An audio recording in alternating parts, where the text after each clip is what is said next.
नमस्कार मित्रांनो, आज आपण पाहणार आहोत श्री क्षेत्र देहू ही संत तुकाराम महाराजांची जन्म तसेच कर्मभूमी।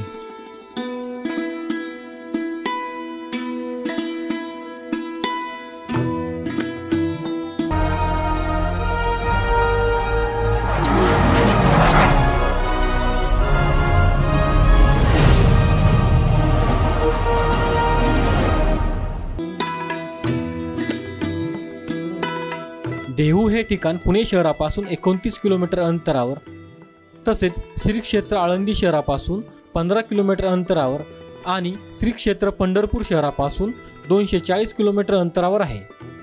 संत श्रेष्ठ श्री तुकाराम महाराजांचे हे जन्मस्थान इंद्रायणी नदीच्या काठी असून याच गावात श्री संत तुकाराम महाराज सदेह वैकुंठाला गेले अशी आख्यायिका आहे।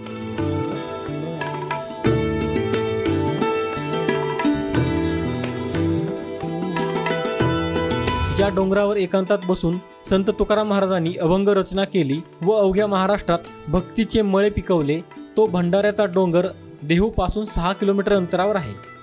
हा डोंगर भाविकांचे श्रद्धास्थान बनून राहिला आहे। आज या डोंगरावर जाण्यासाठी पक्का रस्ता आहे।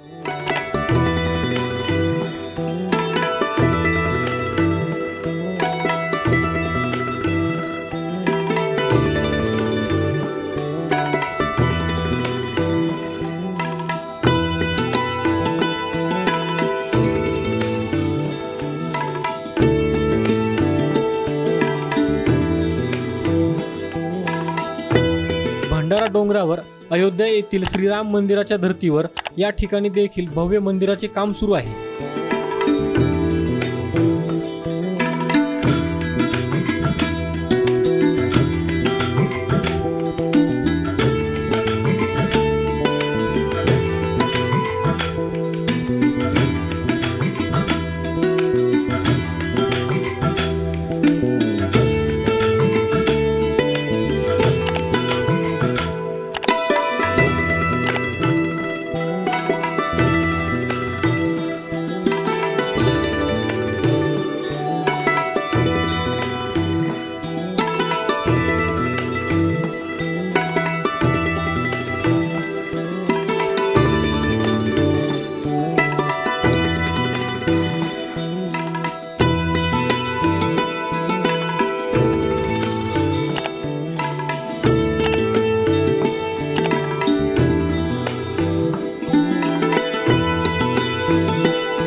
ज्या इंद्रायणी डोहात तुकाराम महाराजांचे अभंग त्यांच्या निंदकांनी बुडवले तो डोह ही इंद्रायणी काठीच्या नजीकच आहे। तुकाराम महाराजांच्या आत्मिक सामर्थ्यामुळे हे अभंग पुन्हा वर येऊन तरले होते अशी धारणा आहे। इंद्रायणी काठी नवीन गाथा मंदिर बांधण्यात आलेले आहे।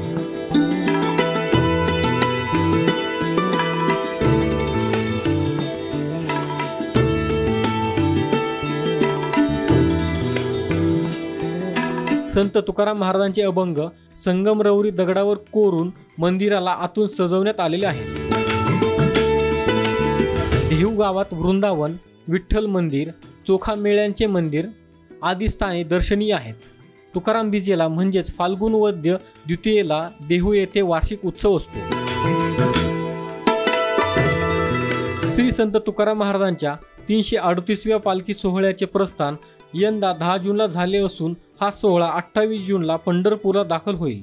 येथे 19 दिवसांचा प्रवास करून पालखी सोहळा 29 जून 2023 ते 3 जून 2023 या कालावधीत हा पालखी सोहळा पंढरपूर येथे मुक्कामी राहील। 29 जून 2023 या दिवशी आषाढी एकादशी आहे। ह्या दिवशी महाराष्ट्रातील नव्हे तर भारतातील लाखो भाविक पंढरपूरमध्ये दाखल होतात।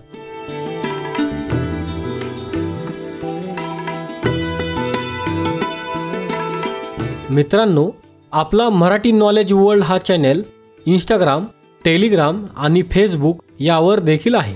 तिथे फॉलो करण्यासाठी डिस्क्रिप्शनची लिंक नक्की पहा। हा व्हिडिओ जर तुम्हाला आवडला असेल तर हा व्हिडिओ लाईक करा, व्हिडिओ शेअर करा आणि आपल्या चॅनलला सबस्क्राईब नक्की करा. धन्यवाद.